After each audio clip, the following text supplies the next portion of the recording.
Click the bell icon to get latest videos from Ekeeda.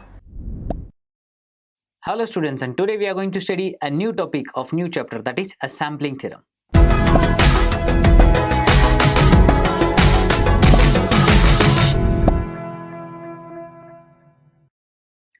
Sampling theorem. First of all, why we are studying a sampling theorem?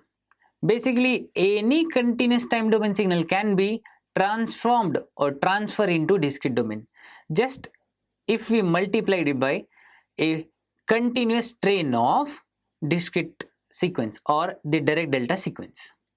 Of course, you will get the answer in discrete time domain or the discrete samples you will get, or simply you can say a discrete sequence you will get. But whenever you transmit any discrete time domain sequence over the medium, then after recovery or while reconstructing the original discrete time sequence, we are going to face some problem.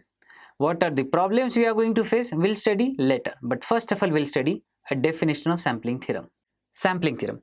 A band limited continuous time signal with the highest frequency FM, that is a modulating frequency and the unit is hertz, can be uniquely recovered from its sample provided that if the sampling rate Fs must be always greater than equals to twice of Fm samples per second.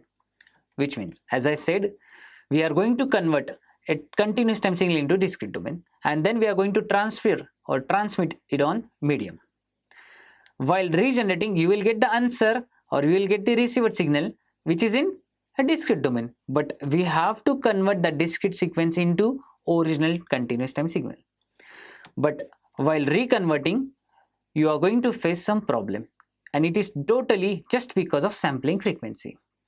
If your sampling frequency is greater than equals to 2 FM, then you can get original signal. But if it is less than twice of FM, then you are going to face one error, and that error is aliasing error. So we'll discuss what is aliasing error in next video.